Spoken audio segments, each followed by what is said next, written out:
Goal, nation's leading institute.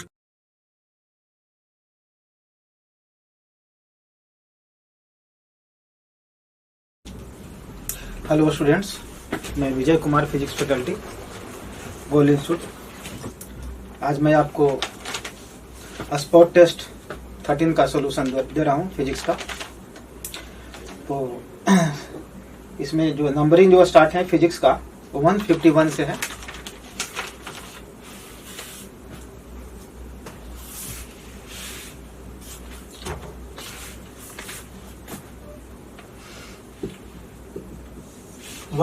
देखिएगा।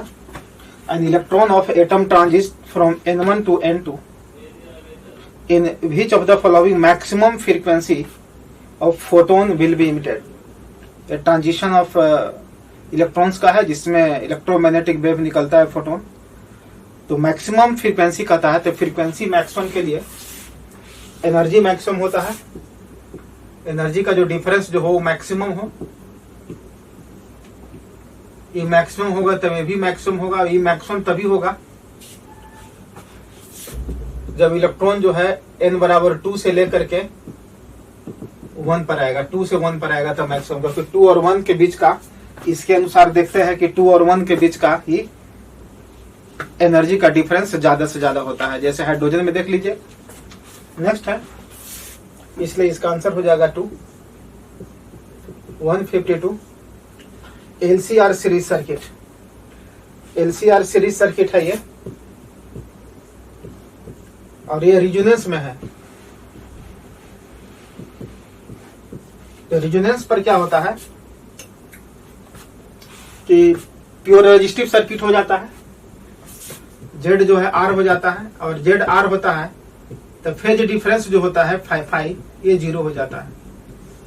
यानी कि करंट और वोल्टेज जो है सेम फेज में हो जाता है। यानी कि इस केस में आंसर हो जाएगा 3।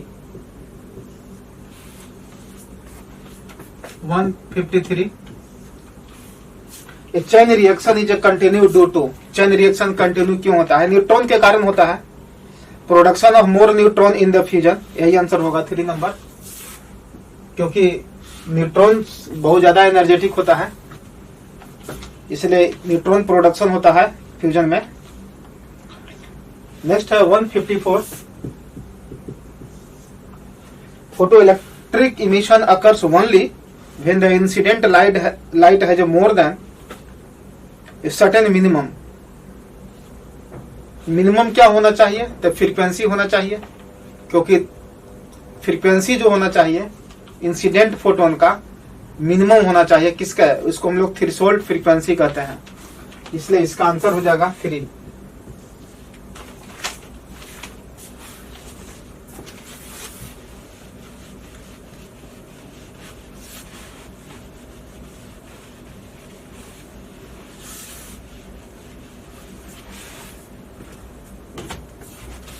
नेक्स्ट है 155 rainbow is observe when the sun is. Sun जो है रेनबो ऑब्जर्व करने के लिए पिछले टेस्ट में भी ये क्वेश्चन इस तरह का आया था, तो उसमें बताए थे कि सन जो है आपसे पीछे रहना चाहिए, बैक बिहाइंड। तो हम लोग को तब ना सन जाएगा, सन से लाइट जाएगा तो रिफ्लेक्शन होगा, तब जा करके आपके पास आएगा तो दिखाई देगा रेनबो। तो इसलिए इस केस में 2 आंसर होगा। 156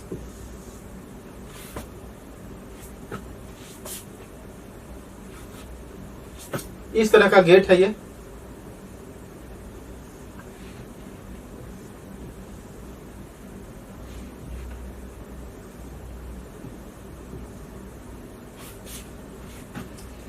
ये है और बी, ए है और बी है, और इधर सी है। ये और गेट है ये। तो और गेट में यहां पर क्या मिलेगा? ए प्लस बी, और ये हो जाएगा सी। और यहाँ पर ये एंड गेट है और प्लस नैंड है, तो y बराबर क्या मिल जाएगा? यहाँ से चाहे x जो भी निकालिएगा आउटपुट। एंड है तो a प्लस बी और नॉट लगा हुआ है, तो ये हो जाएगा। यानी कि कह सकते हैं ये मिल जाएगा आपका।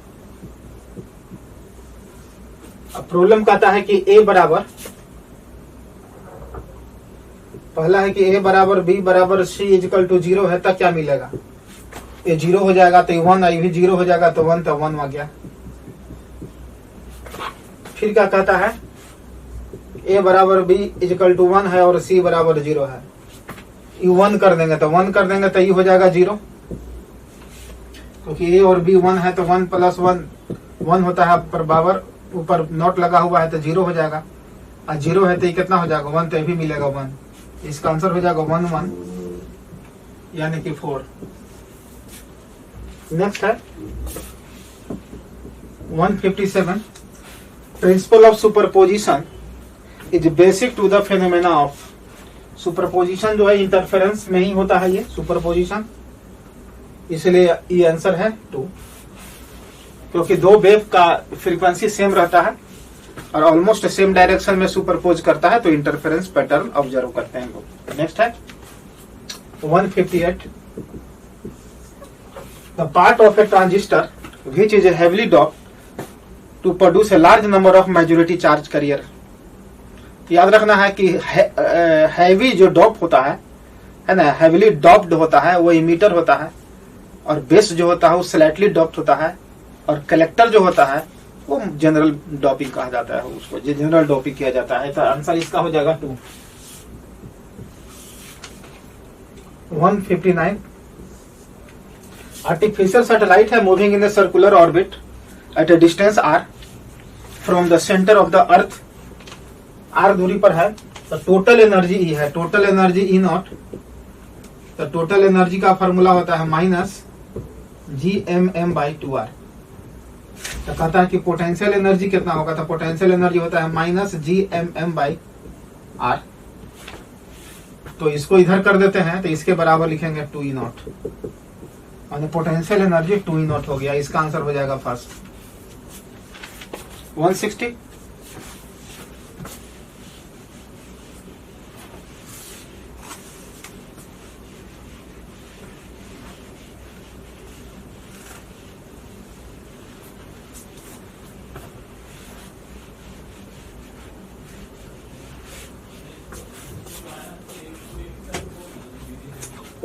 देखिएगा 160 है, फोर्स दिया हुआ है 6I + 3J - 4K न्यूटन, और भी दिया हुआ है 3I + J + 2K मीटर पर सेकेंड। तो कहता कि पावर क्या होगा? तो पावर का जो फार्मूला होता है F डॉट भी, तो खाली गुना कर देना है, डॉट में तो करते हैं ऐसे ही गुना -8। पावर पर एरो नहीं होता है, ये स्केलर है। ये इतना वाट हो गया आंसर, 13 वाट आंसर हो गया इसका 4।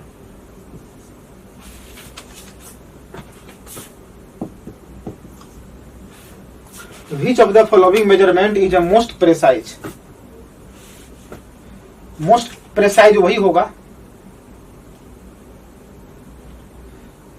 जिसका ये मोस्ट प्रेसाइज के लिए मतलब कहने का मतलब है कि वो कम से कम वैल्यू हो, कम से कम तक वो मेजरमेंट करे, लिस्ट काउंट कम से कम हो, इसलिए इसका आंसर हो जाएगा 4। वही कम से कम है 4 मिलीमीटर।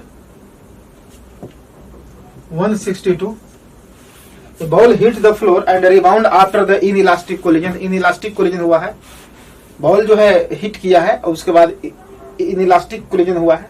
एनर्जी तो लॉस करेगा, एनर्जी तो लॉस करेगा, तो उस स्थिति में एनर्जी कंजर्व नहीं है, लेकिन मोमेंटम तो किसी भी कोलिजन में कंजर्व रहता है, चाहे वो इनइलास्टिक हो या इलास्टिक हो या परफेक्टली इनइलास्टिक हो, मोमेंटम ऑलवेज कंजर्व होता है।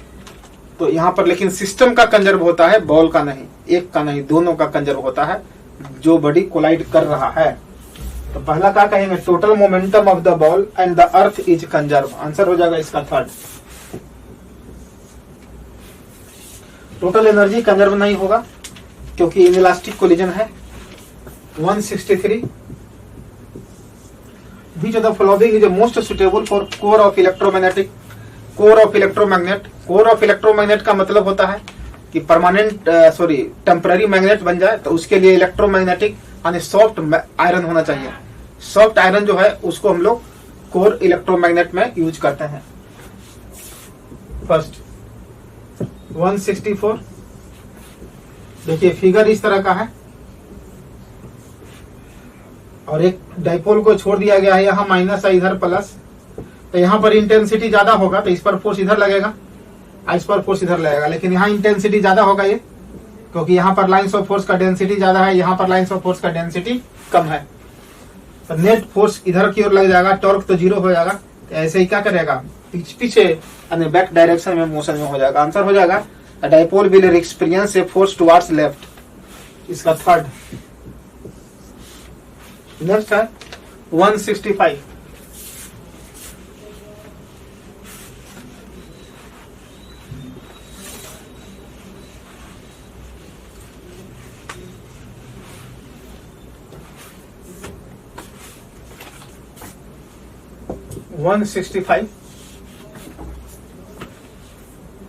For a measurement of potential difference, potentiometer is prefer a comparison to voltmeter because क्योंकि ये करेक्ट रीडिंग देता है। ये अब करेक्ट रीडिंग जब देगा तो क्यों देता है, क्योंकि करंट जो है पोटेंशियोमीटर का करंट उसमें नहीं जाता है, या इसका करंट सर्किट का करंट पोटेंशियोमीटर में नहीं जाता है।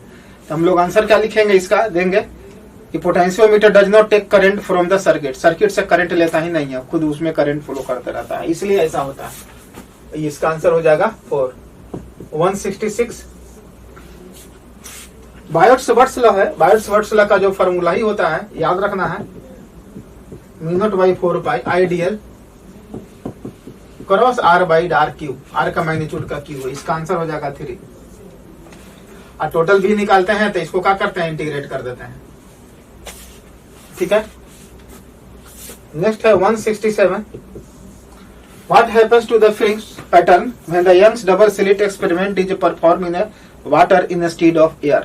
कहता है कि हवा के जगह पर हम पानी में उसको डालेंगे YDS का पूरा एपर्टस को, तो क्या होगा, तब इस केस में जैसे ही पानी में डालिएगा तो वेवलेंथ म्यू टाइम्स कम जाएगा, तो फ्रिंग विड्थ डिक्रीज कर जाएगा, यानी फ्रिंग्स पैटर्न जो है श्रिंक कर जाएगा। आंसर हो जाएगा फर्स्ट। नेक्स्ट है 162, 68 है। Two particles of masses m1 and m2, m1 है और m2 है, m1 बड़ा है m2 से, initially at rest moves towards each other under the inverse.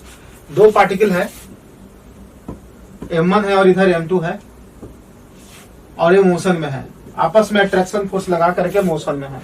तब क्या होगा, सेंटर ऑफ मास जहां था शुरू में वही रहेगा, तो शुरू में सेंटर ऑफ मास रेस्ट में था, तो बाद में भी सेंटर ऑफ मास रेस्ट में रहेगा, क्योंकि कोई सिस्टम पर, ये दोनों सिस्टम मान लेंगे तो किसी सिस्टम पर एक्सटर्नल फोर्स नहीं है, इसलिए इसका आंसर हो जाएगा 3। 169, round of the disc moment of inertia I2 about its axis perpendicular to the disk and passing through its center is placed over the another disk of moment of inertia I1 rotating with angular velocity omega about the same axis. Final angular momentum, angular momentum इस case में क्या होगा, conserve होगा final angular velocity, तो क्या लिखेंगे, final हो जाएगा I1 plus I2 into omega बराबर ये हो जाएगा कितना, ये फाइनल हो जाएगा I1 ओमेगा हो जाएगा, और दूसरा तो रेस्ट में था, तो उस केस में ओमेगा हो जाएगा I1 ओमेगा, कॉमन वेलोसिटी यही आ जाएगा। इसका आंसर हो जाएगा 2, क्योंकि यहाँ पर एंगुलर मोमेंटम को कंजर्व कर दिए हैं, क्योंकि नेट टॉर्क इस पर क्या है, 0। 170,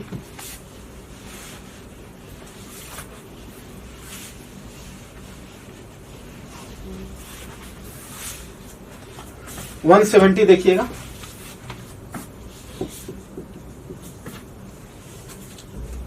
ये ब्लैक बॉडी है, इमिट्स एनर्जी जो निकल रहा है पर सेकेंड 0.7 जूल 75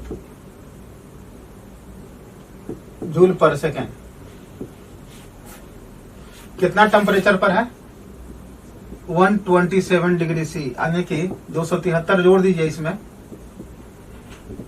तो ये हो जाएगा 400 केल्विन, यानी 400 केल्विन पर, 400 केल्विन पर इतना हीट पर सेकंड दे रहा है। अब कहता है कि टेम्परेचर यदि है इतना हो जा रहा है तो इसको हम लोग केल्विन में बदल दीजिए 800। तो हम जानते हैं कि E जो है डायरेक्टली प्रोपोर्शनल T पर पावर 4 होता है स्टेफेंस लॉ के। वो हाई टेम्परेचर है, टेम्परेचर जो है डबल हो गया, जैसे डबल हो जाएगा तो 2 पर पावर 4 टाइम्स बढ़ जाएगा एनर्जी से, इतना एनर्जी हो जाएगा। 2 पर पावर ये कितना जा रहा है 16, अब उन्हें 0.75 जूल, ये हो जाएगा 12 जूल। आंसर हो जाएगा 4। नेक्स्ट है 171। In a streamline flow, the kinetic energy of all the particles arriving at a given point are the same. एकदम सेम होगा, उस पॉइंट पर आएगा तो सभी पार्टिकल्स का जितना जो काइनेटिक एनर्जी है वहां पर क्या होगा, सबका सेम होगा, क्योंकि सबका स्पीड वहां सेम होगा।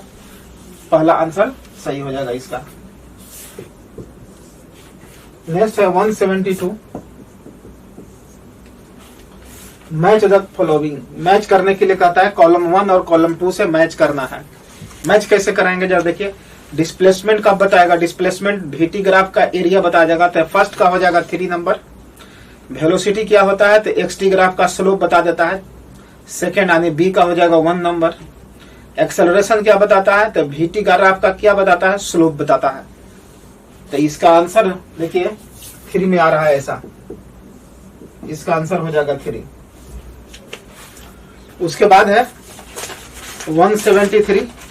173 में है कि ये lambda is the decay constant and n number of radio active element है ना, n number of radio active element है। तो कहता है कि dN/dt R है, डीके रेट पूछता है, डीके रेट पूछता है। हम लोग को तो फॉर्मूला होता है ये 173, n बराबर होता है n0 e to the power minus lambda t. तो dN/dt टाइम के रेस्पेक्ट में करेंगे तो n0 e to the power minus lambda t, और टाइम के रेस्पेक्ट में करेंगे तो माइनस लैम्डा। इस माइनस को यहां कर देते हैं तो लैम्डा इंटू में n0 e to the power minus lambda t, और यही हो जाएगा आपका n, यानी यही R बराबर हो गया लैम्डा इंटू में n। पहले आंसर हो जाएगा फर्स्ट, आंसर जो है इसका फर्स्ट है। 173।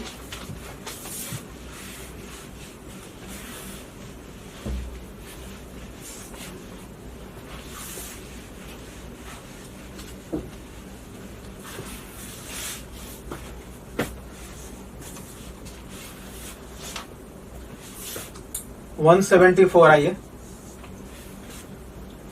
पोटेंशियल डिफरेंस बिटवीन पॉइंट्स दिया हुआ फिगर है, पहले है ये।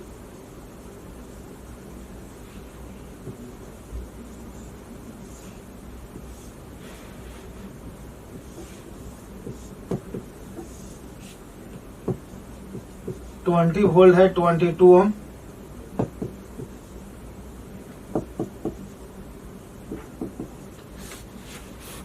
तो कहता है कि ए और बी के बीच पोटेंशियल डिफरेंस बताइए। हम तो देख रहे हैं, लगता है कि इसको यदि हम लोग व्हीटस्टोन ब्रिज की बात करेंगे तो इसका रेशियो और इसका रेशियो सेम है, तो इसका पोटेंशियल है, इसका पोटेंशियल सेम होगा। यहाँ बनाने की कोई जरूरत नहीं है, तो दोनों के बीच जो पोटेंशियल डिफरेंस हो जाएगा 0। इसका आंसर हो जाएगा फर्स्ट। क्यों? क्योंकि 11/22 इज इक्वल टू हो जाएगा 7/14।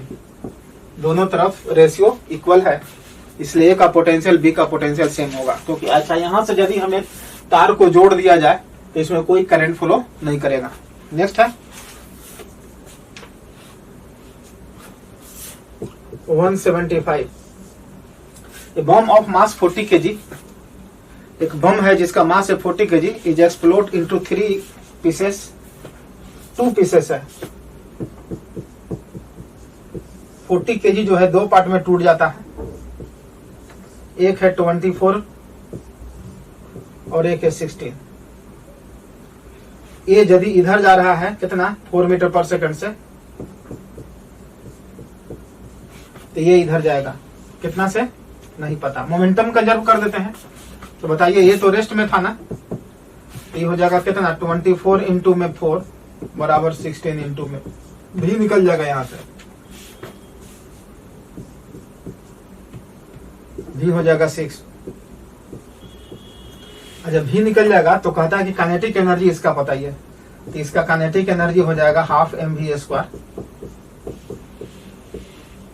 ये हो जाएगा 8 से 8 गुने 36, ये आ जाएगा 288 जूल, यानी आंसर हो जाएगा इसका 3। नेक्स्ट है 176। 176 कहता है कि बम है जिसका मास 40 kg एट रेस्ट, सॉरी 176 नहीं है, 176 है अलग। The transverse displacement standing wave है 4 sin π/4k आई इंटू में cos 100πt है। ये प्रॉब्लम दिया हुआ है ये। तो वेवलेंथ और फ्रीक्वेंसी पूछता है, तो वेवलेंथ π/4x है, सॉरी, तो ये हो जाएगा k, यानी k बराबर π/4, लैम्डा होता है 2, k बराबर 2π वेवलेंथ, पाई से पाई कैंसिल हो जाएगा, लैम्डा हो जाएगा 8 मीटर। ओमेगा यही ना हो गया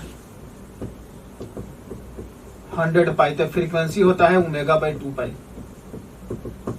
तो 100π/2π, पाई से पाई कैंसिल 50 हर्ट्ज, 8 मीटर और 50 हर्ट्ज। आंसर हो जाएगा इसका 3। 177।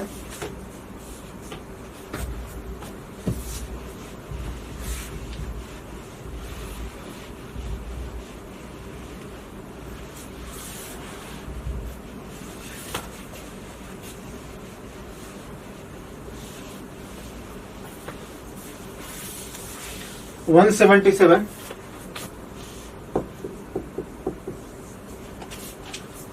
177 क्या है? Law of gravitation holds good for any pair of bodies in A universe. एकदम करेक्ट है। Law of gravitation hold good for any pair of bodies universe. Universe में कोई भी बॉडी हो उस सब के लिए है। Weight of any person becomes zero when the person is at the centre of the earth. Earth के सेंटर पर जी इफेक्टिव जीरो हो जाता है, इसलिए जब जी ही जीरो है तो वेट जीरो होगा। वो भी सही है, आंसर हो जाएगा इसका फर्स्ट। नेक्स्ट है for an angle of incidence 178। आइए पहले, for an angle of incident theta at equilateral prism है।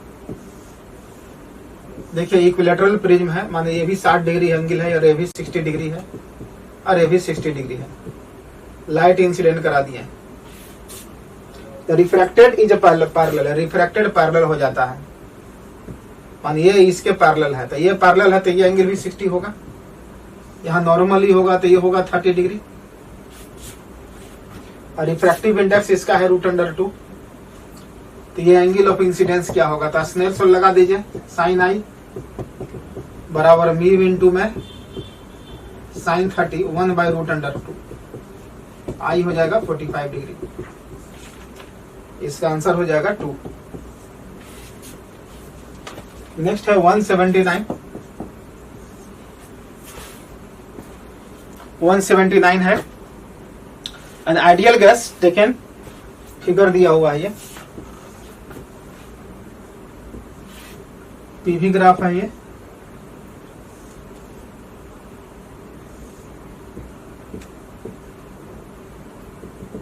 यहाँ है P और यहाँ पर है 3P।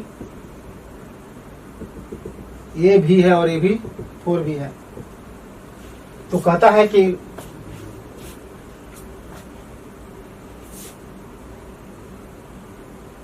टोटल वर्क डन पूछता है कितना होगा। तो टोटल वर्क डन जो होगा अंदर का एरिया बताएगा। ये साइक्लिक प्रोसेस है ना, और ये कैसा है? क्लॉकवाइज है। तो क्लॉकवाइज में वर्क पॉजिटिव होता है और एंटी क्लॉकवाइज में वर्क नेगेटिव होता है। तो यहाँ पर पॉजिटिव होगा, तो वर्क तो होगा पॉजिटिव होगा। अंदर का एरिया हाफ इंटू ट्रायंगल है ना, बेस हो जाएगा 3b आई इंटू में 2p, 3p भी हो गया answer 3 number 180।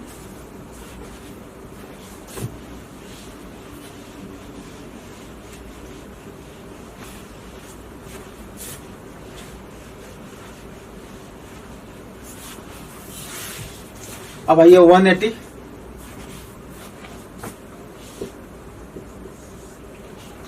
During projectile motion, projectile जब मोशन होता है तो हॉरिजॉन्टल वेलोसिटी क्या होता है, तो ऑलवेज कांस्टेंट रहता है। क्यों? क्योंकि हॉरिजॉन्टल डायरेक्शन में कोई एक्सेलरेशन नहीं होता है, इसलिए इसका आंसर हो जाएगा 4। सिंपल हार्मोनिक मोशन में जब एसएचएम में कोई पार्टिकल रहता है तो मैक्सिमम वेलोसिटी कहाँ रहता है, तो याद रखना कि मैक्सिमम वेलोसिटी होता है मीन पोजीशन पर, मीन पोजीशन पर या नहीं तो इक्विलिब्रियम पोजीशन पर मैक्सिमम वेलोसिटी कहेंगे हम लोग। तो आंसर कौन हो जाएगा 3। 182 स्लिट है जिसका साइड दिया हुआ है, साइड साइज दिया हुआ है 0.2 सेंटीमीटर और कैपिटल डी दिया हुआ है 1.6 मीटर। वेवलेंथ दिया हुआ है 6 इंटू 10⁻⁻5 सेंटीमीटर। तो कहता है कि width of central maximum, central maximum का फ्रिंग विड्थ पूछता है। तो सेंट्रल मैक्सिमम का फ्रिंग विड्थ यदि पूछता है, इसका फॉर्मूला होता है 2d लैम्डा बाई डी। ये डिफ्रैक्शन हो गया है, सिंगल स्लिट की बात कर रहे हैं, तो डिफ्रैक्शन वाला केस हो गया ये। इसका वैल्यू निकाल लीजिएगा और चॉइस है मिलीमीटर में, पहले सेंटीमीटर में निकाल सकते हो। तो डी का वैल्यू है सेंटीमीटर में कितना हो जाएगा 160 और लैम्डा है 6 इंटू 10⁻⁻5 और ये है 0.2, इतना सेंटीमीटर। मिलीमीटर में कर लेना है, फिर 10 से डिवाइड कर देना है, ये 2 0.96 हो जाएगा। ये आंसर हो जाएगा इसका 4। 183 alternating current is transmitted at far of place, मतलब बहुत दूर डिस्टेंस है ना, बहुत दूर डिस्टेंस से ट्रांसफर हम लोग करते हैं अल्टरनेटिंग करंट। तो क्या करते हैं, तो हाई वोल्टेज और लो करंट करते हैं। क्यों? क्योंकि एनर्जी लॉस कम से कम हो, इसलिए इसका आंसर हो जाएगा फर्स्ट।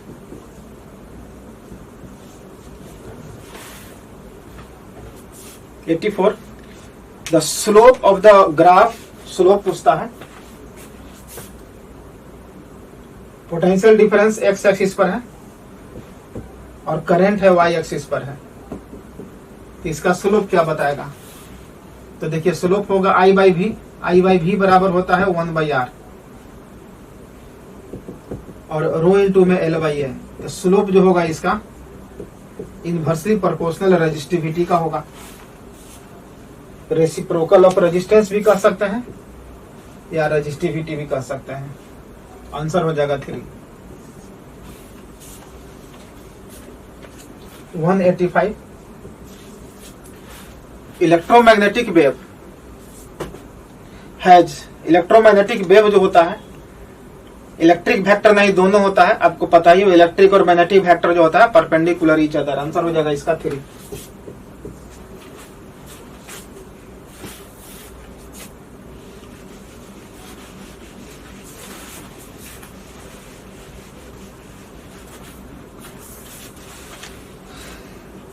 अब है सेक्शन बी। सेक्शन बी है 186 Which of the following while in motion cannot be deflected by magnetic field? Magnetic field में डिफ्लेक्शन नहीं होगा, कौन हो सकता है। तो मैग्नेटिक फील्ड में जो डिफ्लेक्शन नहीं होता है, जिस पर चार्ज ना हो, तो प्रोटॉन, कैथोड रे, ये सब तो है ही। अल्फा पार्टिकल ये भी है, न्यूट्रॉन है। आंसर हो जाएगा answer 4। If the kinetic energy of a particle increase by 800%, kinetic energy 800% increase कर रहा है, तो मोमेंटम कितना होगा, इंक्रीज करेगा। तो देखिए 187 में काइनेटिक एनर्जी होता है p²/2m। तो p² डायरेक्टली प्रोपोर्शनल हो गया काइनेटिक एनर्जी का। तो kinetic energy of A particle is increase by 800%। Kinetic energy 800% increase कर रहा है।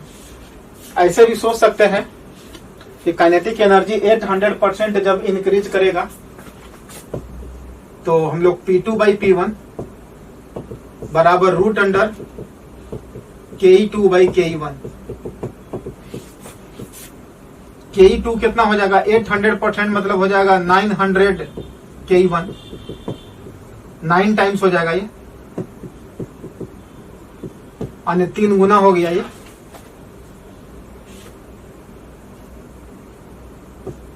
यानी P2 जो है 3 टाइम्स P1 का हो गया। आज जब 3 गुना जब इंक्रीज करता है तब परसेंटेज कितना इंक्रीज करता है? याद रखना, परसेंटेज हो गया 200%, तो ना 3 गुना हो जाएगा 3 टाइम्स, है ना। याद रखना है कि यदि 100% होता है तो दुगना होता है, 200% जब इंक्रीज करता है तो 3 टाइम्स हो जाता है ना, और 300% इंक्रीज करता है तो 4 टाइम्स हो जाता है। इसलिए आंसर इसका हो जाएगा 201। इसका आंसर हो जाएगा 188। When a planet moves around the sun, सन के अराउंड जब मूव करता है प्लेनेट, एरियल वेलोसिटी क्या रहता है? कंजर्व। याद रखना है, एंगुलर वेलोसिटी नहीं कहेंगे, एरियल वेलोसिटी कंजर्व होता है। आंसर हो जाएगा फर्स्ट।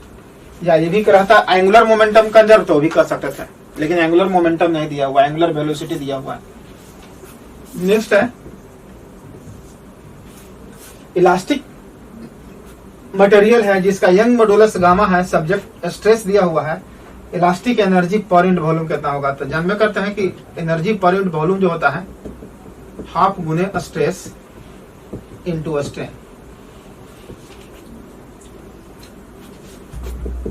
हाफ इंटू में स्ट्रेस इंटू स्ट्रेन। स्ट्रेन बराबर होता है स्ट्रेस बाई वाई। स्ट्रेस के स्क्वायर हो गया ये, स्ट्रेस एस दिया हुआ है, S²/2y। आंसर हो जाएगा ये 2 करेक्ट है। नेक्स्ट है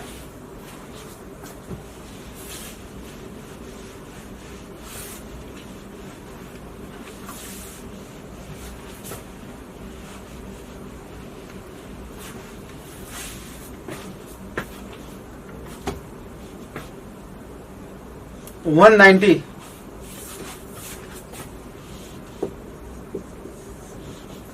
A siren emitting sound of frequency 840, frequency दिया हुआ है सायरन का,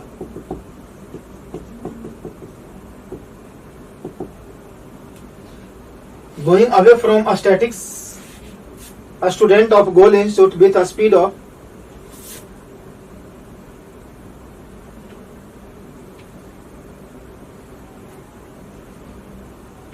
a siren emitting sound of frequency 840 Hz is going away from a static student of Goal Institute, दूर जा रहा है with a speed 20 meter per second. The frequency of the sound is heard by the student is, चलिए गोल का student यहाँ है, ये student है ये, और एक सायरन है, ये दूर जा रहा है, लेकिन इसका एक्चुअल फ्रीक्वेंसी है और ये जा रहा है कितना से? 20 मीटर पर सेकंड से। तो कहता है कि इसके पास जो वेव आएगा उसका फ्रीक्वेंसी कितना ही सुनेगा ये। तो ऑब्जर्वर तो रेस्ट में है और ये दूर जा रहा है, तो फार्मूला ये वाला हो जाएगा। भी दिया हुआ है 330 और प्लस 20 इंटू में 840, ये हो जाएगा 33/355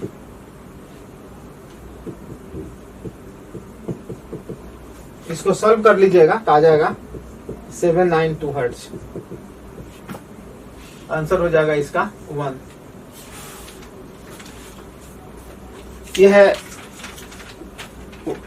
ना 190 के बाद है ये 192,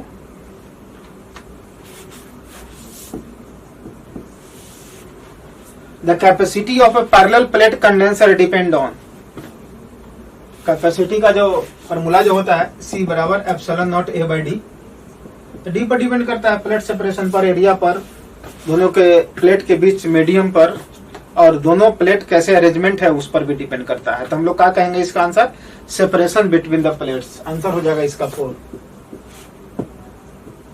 193, a block of mass 4 kg rest on the rough incline plane,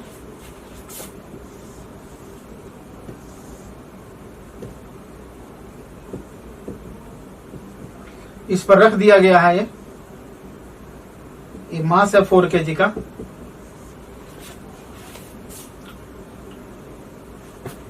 और इसका म्यू दिया हुआ है। Frictional force on the block G बराबर 10, फ्रिक्शनल फोर्स पूछता है, पहले तो ये देखना पड़ेगा कि स्लाइड कर रहा है कि नहीं कर रहा है, इसका लिमिटिंग क्या होगा ध्यान देना है। तो ये हो जाएगा mg sine theta, mg sine theta की बात करेंगे तो 4 इंटू में g और थीटा 1/2 कितना आ जाएगा 20 न्यूटन, और ये जो फ्रिक्शनल फोर्स इधर होगा, स्टैटिक्स या लिमिटिंग जो भी हो, हम चेक कर लेते हैं कि लिमिटिंग आखिर है कितना। था लिमिटिंग होगा म्यूएस इंटू में mg cos थीटा, म्यूएस हो 0.6, 4 इंटू में 10 और थीटा √3/2, ये कैंसिल हो जाएगा 2 से,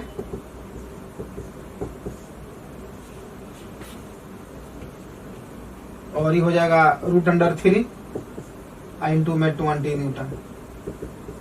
0.6 देख लेते हैं कि इससे बड़ा है कि छोटा है।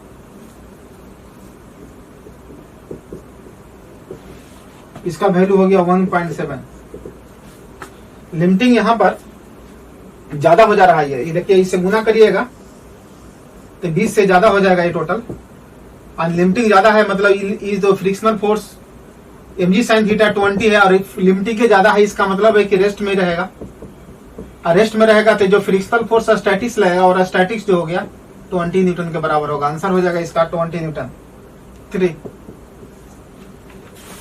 यही मोशन में रहता, देख लेते हैं कि ये वाला भाई ये वाला कम है और ये वाला ज्यादा है, तो मोशन में हो जाता है ये, अब मोशन में होता है काइनेटिक लगता है तो फ्रिक्शनल फोर्स का आंसर ही देते हैं, लेकिन यहाँ रेस्ट में है।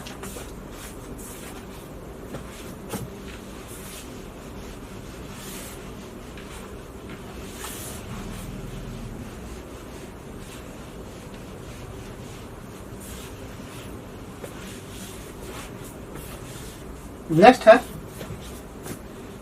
194, in a Goal Institute classroom, a teacher asks a student that an object of mass 6 m is split into the 3 equal fragments. 2 fragments have the velocity, कहता है कि मास है 6 m, ये 3 पार्ट में टूट गया, ये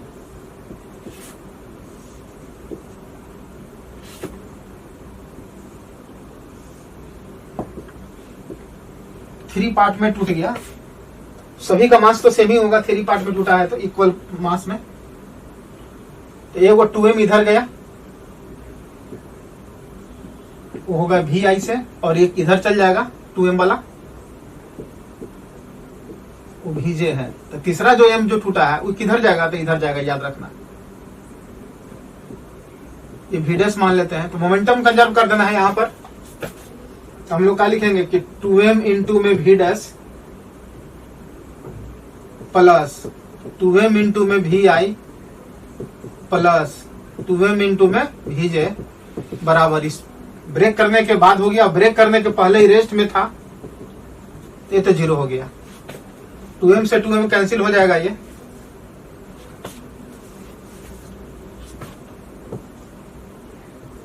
कितना आ जाएगा माइनस v इंटू में i प्लस j, आंसर हो जाएगा 2।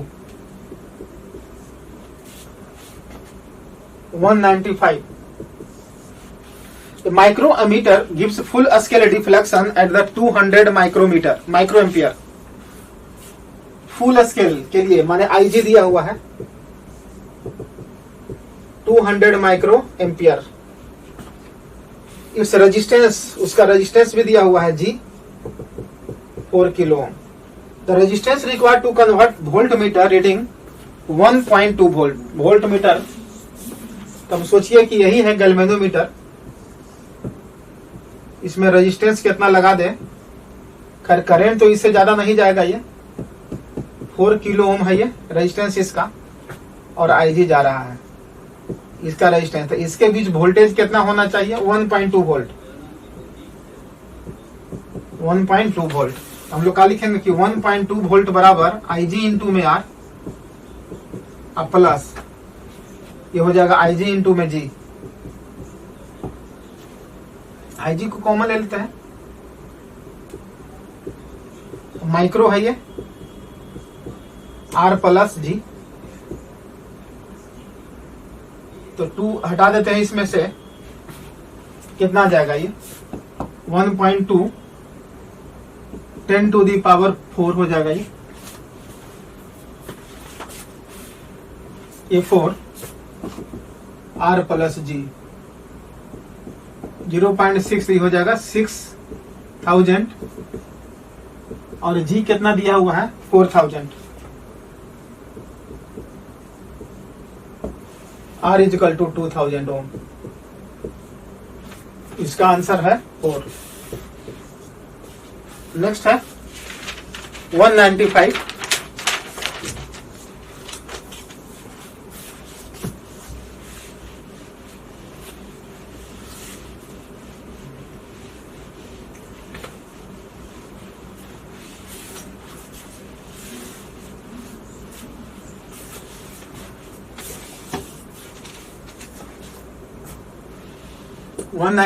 है लॉन्ग सोलेनोइड, एन का वैल्यू दिया हुआ है 400 टर्न्स पर सेंटीमीटर है। तो मीटर कितना हो जाएगा? 100 से और गुना कर देंगे, 40,000 turns per metre. Curries current I दिया हुआ है 5 एम्पियर। तो कहता है कि बी बताइए सेंटर पर। बी का फॉर्मूला होता है म्यू नॉट इंटू में एन। म्यू नॉट हो जाएगा 4 pi 10 to the power -7, 4 into 10 to the power 4, 4 है, इंटू में 5 कितना आता है ये?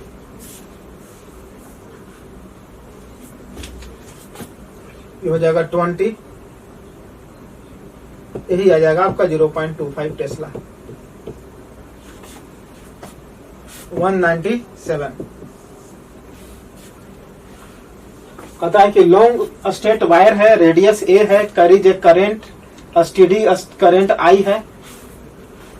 देखिए ध्यान देना है,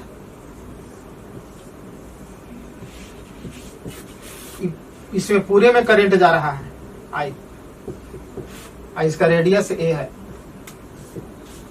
तो कहता है कि the ratio of the magnetic field B and B dots at the radial distance a/4, माने यहां पर पूछता है a/4 पर, और फिर 2a पर बाहर, माने अंदर और बाहर पूछ रहा है। तो अंदर की बात करते हैं तो बी इनसाइड, फॉर्मूला होता है म्यू नॉट बाई 2 पाई आई बटे रेडियस आई इंटू में एक्स। अंदर में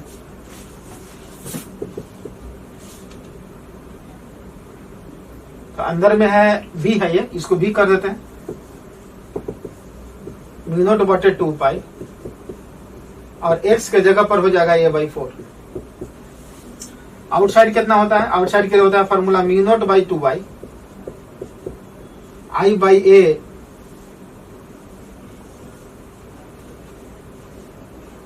आई बाई एक्स होता है सिर्फ, है ना। बाहर में mu naught by 2 pi, x के जगह पर हो जाएगा ए स्क्वायर होता है, सॉरी ए स्क्वायर होता है।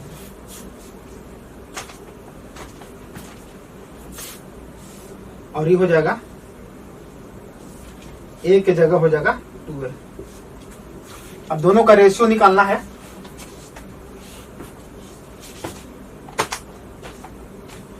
ये कैंसिल हो जाएगा एक,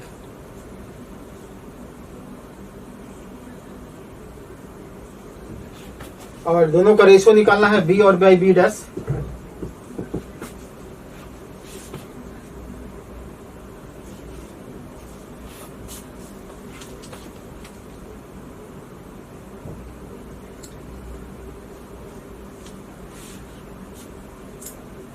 a/4, अंदर में a/4 है और बाहर में है, तो b बाई करिएगा तो क्या चल जाएगा 1/4 आई इंटू में 2, कितना आ जाएगा 1/2। आंसर हो जाएगा 1:2।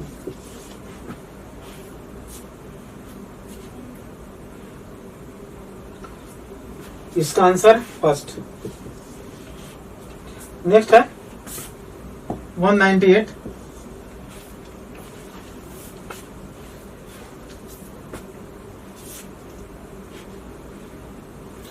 रेडियस ए है ना, तो रेडियस ए है तो इसके लिए फॉर्मूला ये होता है, इसमें ए स्क्वायर होता है इंटू में एक्स, एक्स की जगह a/4 है और यहाँ एक्स की जगह 2 है, डिवाइड कर दीजिएगा आ जाएगा ये। ठीक है, नेक्स्ट है 198। 198 में है ये प्योर रोलिंग में जा रहा है, ये भी से, तो याद रखिएगा कि यहाँ का जो वेलोसिटी होता है 2v होता है, और यहाँ का जो टोटल जो स्पीड होता है √2v होता है, और यहाँ वाला 0 होता है। तो कहता है क्या कि ए बी सी, ए है, बी है और सी है, तो ए बी सी पर स्पीड क्या हो गया था, वो हो जाएगा 2v √2v और 0। इसका आंसर हो जाएगा 3। प्योर रोलिंग का केस में ये होता है। नेक्स्ट है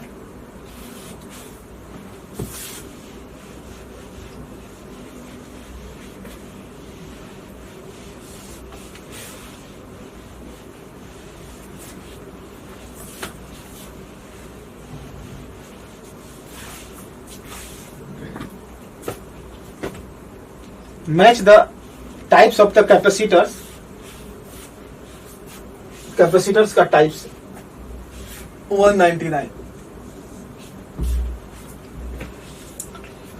पहला स्फेरिकल कैपेसिटर। स्फेरिकल कैपेसिटर में जो फार्मूला है, पहला का 4 होना चाहिए, ए का 4 pi epsilon not R1 R2 by R1 minus R2। Cylindrical में ln में आ जाता है ये, यानी बी का हो गया आपका 3rd।